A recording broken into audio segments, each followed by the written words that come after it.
안녕하세요, 노영희입니다. 오늘은 팥죽을 써 볼 건데요. 팥죽, 시루떡, 유자화채를 세트로 해볼 거예요.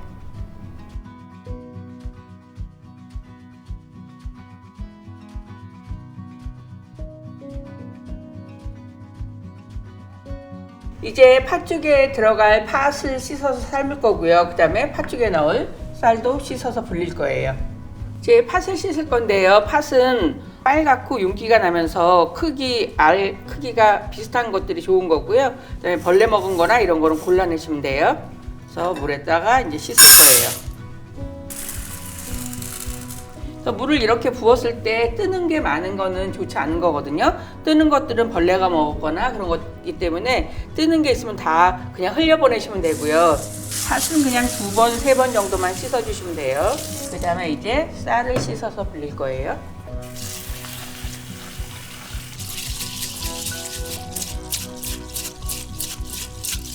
미지근한 물에 담가서 한 1시간 정도 불릴 거거든요. 이렇게 불려놓고 팥을 삶으러 갈게요.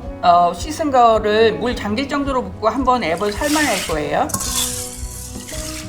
이 단계에서는 오래도록 삶는 게 아니라 그냥 우르르 끓으면 찬물은 따라서 버릴 거예요. 그 다음에 새로 물을 부어서 삶을 거예요.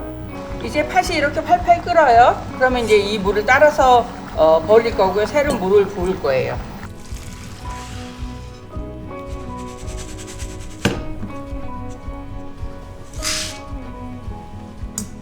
그 다음에 물 12컵을 부어서 1시간 동안 삶을 거예요.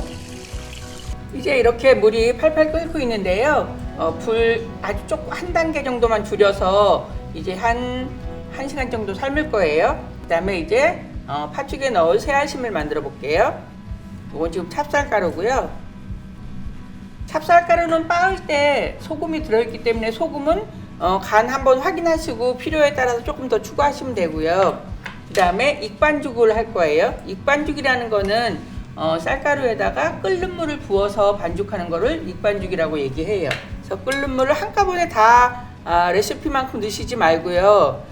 조금 한 3분의 2 정도 넣으셨다가 다시 추가하시는 게 좋아요. 한꺼번에 양만큼 다 넣게 되면 질어져서 쌀가루를 또 넣어야 되고 하거든요. 그래서 이제 이렇게 말랑말랑하게 반죽이 되면 얘를 떼어서 지름 한 1cm 정도 새알심을 빚을 거예요. 제가 반죽한 손을 깨끗이 씻었거든요. 왜냐하면 손에 반죽이 묻어 있으면 계속 손에 제가 새알심 만드는 반죽이 묻어서 새알심이 예쁘게 안 나와요. 그래서 이렇게 갸름하게 원통형으로 만드세요. 그런 다음에 이렇게 그냥 이 정도로 띄어 놓으면 이렇게 동그랗게 불려주세요. 이 새알심 안에다가 잣을 넣으실 수도 있어요. 그러면 씹을 때 잣이 하나씩 고소하게 씹혀서 또 이 새알심 먹는 재미가 쏠쏠하거든요.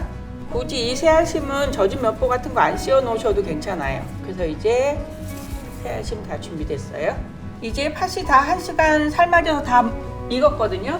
손으로 이렇게 으깨져요. 그러면 이제 다 삶아진 거고요. 이제 불 끄고 체에다가 내리셔도 되고 체에다 내리는 게 번거로우시면 핸드블렌더로 그냥 부르륵 가시면 돼요.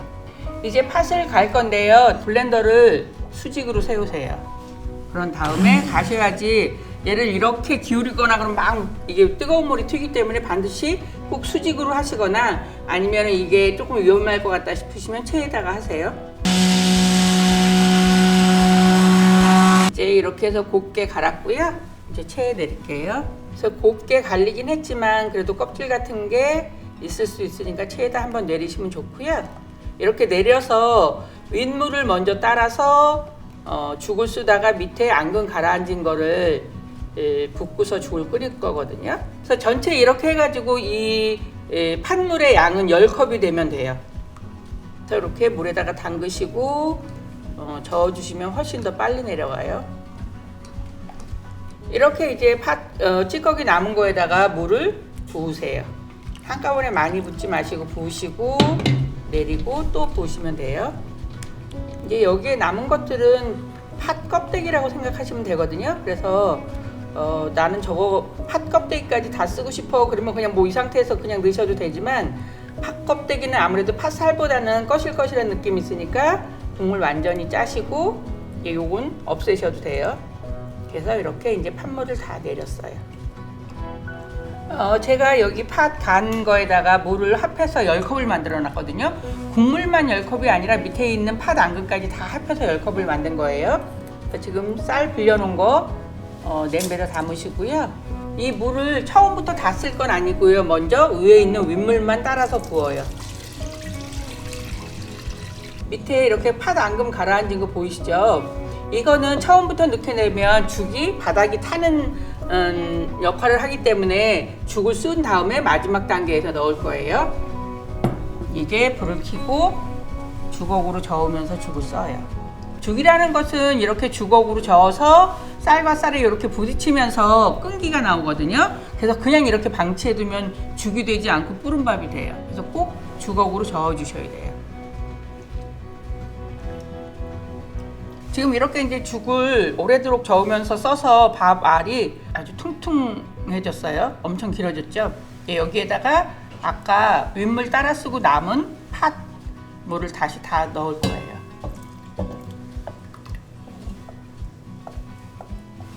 이제 다시 한번 저어서 끓고 나면 그때 이제 새알심을 넣을 거예요. 팥 앙금을 넣고 나서 젓지 않고 그대로 두게 되면 팥 앙금이 밑으로 가라앉으면서 눌어붙어요. 그렇기 때문에 팥 앙금 넣으시고 나서도 이렇게 저으셔야 되고요. 이제 새알심 넣을 거예요. 이제 이렇게 하얗게 새알심이 동동동동 떠올랐거든요. 이제 다 완성됐고요. 소금 간하고 불 끄면 되는데 소금 간은 식으면 간이 더 세져요. 그렇기 때문에 일부만 간을 하고 먹는 사람이 간을 맞추게 하는 것도 좋은 방법이에요. 이제 완성이 됐으니까 그릇에 담아 볼게요. 담기 어려운 것 중에 한 가지가 죽이기도 하고요. 팥죽은 사실 더 그렇거든요. 그래서 한꺼번에 많이씩 뜨시지 말고 조금씩 떠서 담아주세요. 그래서 죽은 금방 막이 생기기 때문에 담은 다음에 바로 뚜껑을 덮어주시는 게 좋아요. 이제 이렇게 해서 죽 4그릇을 다 담았어요.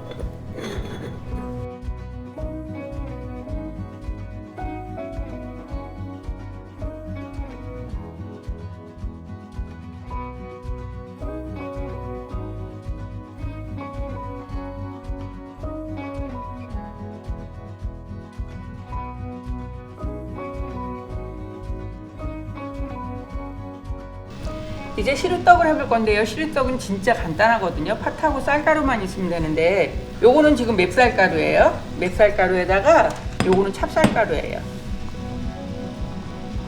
되게 쌀가루에 수분 맞추는 걸 어려워하거든요. 그래서 맵쌀가루를 넣게 되면 훨씬 쌀가루에 수분 맞추기가 쉽고요. 그래서 이렇게 쳐주세요. 체에다 한번. 이렇게 체에서 쳐서 찹쌀가루하고 맵쌀가루가 잘 섞이게 한 다음에 그 다음에 전체적으로 가루에다가 꿀을 넣고 한번 또 섞을 거예요. 이렇게 체에 안 내려가는 부분은 그냥 빼놔주세요. 그런 다음에 여기에다가 이제 꿀을 넣고 섞을 거예요. 지금 쌀가루에다가 꿀을 넣는 이유는 수분 보충 겸 단맛을 추가하기 위해서인데요. 과하게 달지 않은 적당한 정도의 단맛을 추가하는 거거든요. 넣고서 이제 손으로 비벼주세요. 이제 꿀하고 잘 섞이게 비벼준 다음에 다시 한번 체에다 내릴 거예요. 한꺼번에 다 하시지 말고 조금씩 나눠서 하세요. 그게 더 훨씬 더 쉬워요. 시루떡은 이거 한 가지만 알면 여기다 무를 넣으면 무시루떡이 되는 거고 여기다 호박꼬지를 넣으면 호박꼬지 시루떡이 되는 거거든요. 이 시루떡을 찌는데 가장 중요한 건 쌀가루의 수분 양이에요. 그래서 이제 이렇게 해서 내렸으면 쌀가루 이렇게 손으로 한번 쥐어보세요. 이렇게 쉽게 그냥 푸수수 부서지는 거는 수분량이 적다는 얘기예요. 그럴 경우엔 물을 조금 뿌리세요. 뭐 꼭 스프레이로 안 뿌리셔도 돼요. 물을 뿌린 다음에 다시 양손으로 싹싹싹 비벼줄 거예요. 이 수분을 잘못 맞추면 떡이 촉촉하게 쪄지지가 않거든요. 그래서 제일 이 시루떡 할 때 중요한 거는 수분 양만 맞춰주면 돼요. 그래서 이렇게 해서 이제 쌀가루까지 준비가 됐고요. 근데 이제 팥 삶아지는 동안 기다릴 때 이걸 그대로 그냥 열어 놓으시면 수분이 또 말라요. 이럴 때는 젖은 면보를 덮어 놓으셔야 돼요. 이제 팥알이 통통하게 다 삶아졌거든요. 그래서 이제 수분 조금 남아있는 거 바싹 말리고 쏟아서 소금하고 설탕을 넣고 반은 통으로 있게 반은 찢어지게 찌을 거예요. 근데 여기에다가 설탕을 넣게 되면 갑자기 팥이 쪼그라지면서 딱딱해져요. 그래서 여기다가 설탕을 넣으시지 말고 꺼낸 다음에 그때 넣어주세요. 지금 수분을 날리는 단계에서는 불을 세게 해서 수분을 날려주시면 돼요. 팥은 불리지 않고 삶을 때는 기본적으로 1시간 정도 삶는다고 생각하시고 삶으시면 되고요. 나는 너무 오래 삶는 게 그러니까 불려서 삶을래 그러면 불려서 삶으실 수도 있어요. 그러면 훨씬 시간이 단축되긴 해요.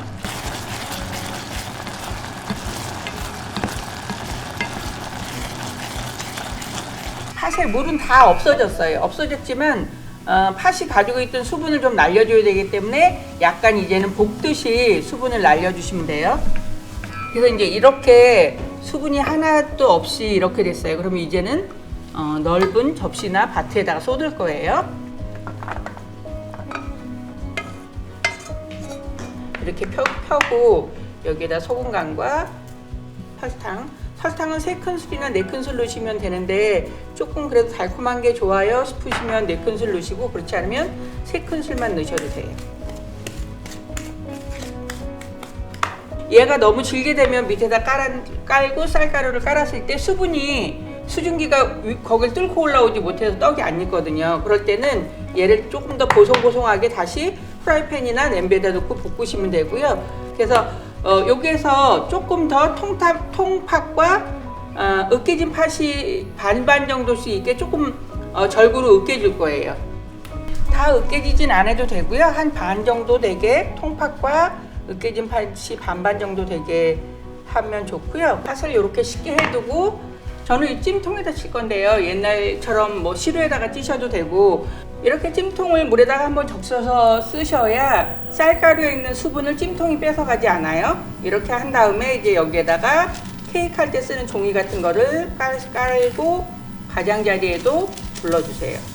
그런 다음에 이 식은 팥을 바닥에다가 반보다 조금 적게 깔 거예요. 그 다음에 아까 이 체에 쳐서 준비해 놓은 쌀가루를 여기다 한꺼번에 다 부어요.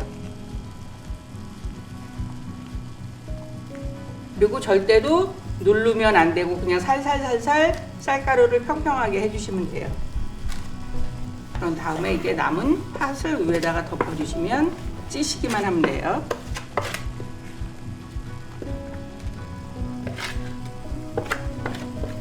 이렇게 해서 이제 끓는 냄비 위에다가 앉히시면 되고요. 그 다음에 뚜껑 덮어서 25분에서 30분 찌면 떡이 완성돼요. 이제 기다리면 돼요. 간단하죠? 시루떡을 찌면서 시루떡하고 같이 곁들여 먹을 수 있는 유자 화채를 만들 건데요. 유자 먼저 소독할 건데요. 유자는 소금이나 뭐 설탕 아니면 뭐 소다 같은 거를 묻혀서 먼저 한번 이렇게 비벼 씻어 주세요. 왜냐하면 유자가 여기 올록볼록하기 때문에 그 표면에 묻은 먼지나 이런 것들을 제거해 주느라고 유자는 지금 물기가 있는 거예요.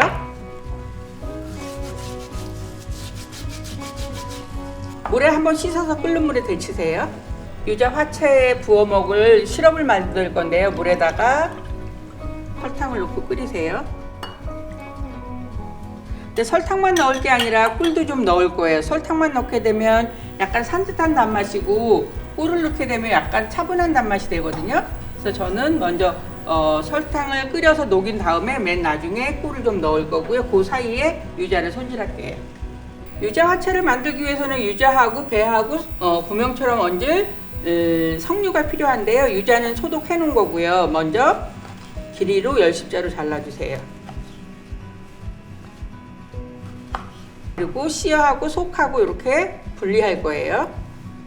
사실 화채는 하나만 해도 넷이서 충분히 먹고 남는데 한꺼번에 조금 넉넉히 유자가 있을 때 해서 설탕에다 버무려서 넣어 놓으시면 겨울에 시원하게 드실 수 있는 그런 음료가 되거든요.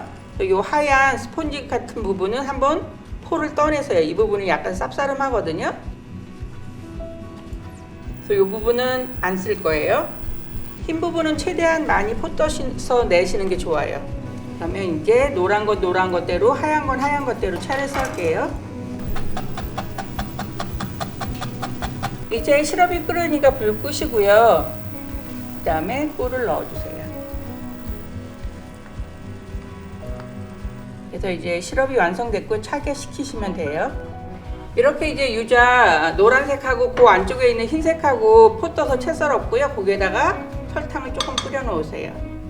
그래야 숨이 죽으면서 착 까부라져서 나중에 먹을 때 숟가락에 올리기도 쉽고요. 씹는 맛도 좀 달라지기 때문에 많이 썰어서 두실 때도 이렇게 해 놓으셔야 돼요. 색이 변하는 걸 막고 상하는 걸 막을 수 있고요. 이제 속 부분 아까 발라놨던 거 씨 빼내고 요것도 채 썰 거예요. 이제 요 씨 다 빼낸 유자의 요 속을 송송송송 썰 거예요.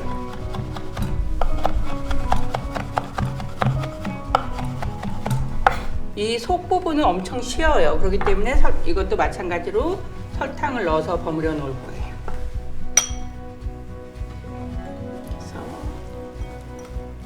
그래서 이제 이렇게 다 준비가 유자화채에 들어갈 건 됐고요. 이제 나중에 배채 썰어서 곁들이고 시럽 시켜서 부으면 유자화채가 완성이 되는 거예요.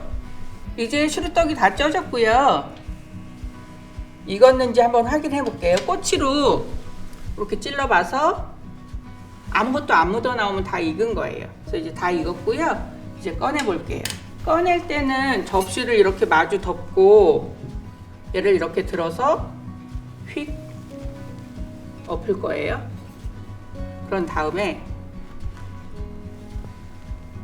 지금 여기 바닥에 닿은 면이 윗면이에요. 그래서 다시 한번 뒤집을 거예요. 다시 여기에다가 대고 샥 뒤집어요. 그럼 이제 본래의 윗면으로 왔어요. 이렇게 해서 간단하게 시루떡이 잘 쪄졌어요. 이제 떡까지 다 쪄졌고요. 이제 화채에 곁들일 배채만 썰으면 돼요. 얇게 썰어 주시면 돼요. 배양이 많으면 아삭아삭 씹히는 식감 때문에 훨씬 더 산뜻한 느낌이 더해져요. 그래서 배양은 기호에 따라서 조절하셔도 돼요. 이렇게 해서 이제 배채도 다 썰었고요. 그릇에 담아 볼게요. 화채를. 저는 이제 이렇게 큰 그릇에다가 유자 화채를 담을 건데요. 이렇게 담아서 자리에서 나눠서 드셔도 되거든요. 그래서 바닥에다가 먼저 이 유자 속 채 썬 거를 먼저 깔아주세요. 배 가운데다가 석류를 듬뿍 얹어주시고요. 여기에다 이제 시럽을 부어주시면 되고요. 이거는 미지근하게 먹는 것보다 차갑게 먹어야 맛있거든요. 그래서 위에다가 얼음을 띄우거나 잘게 부순 얼음을 띄워서 함께 서빙해내면 훨씬 더 맛있고 산뜻하게 드실 수 있고요. 그래서 시루떡이랑 찰떡궁합인 유자 화채가 완성됐어요.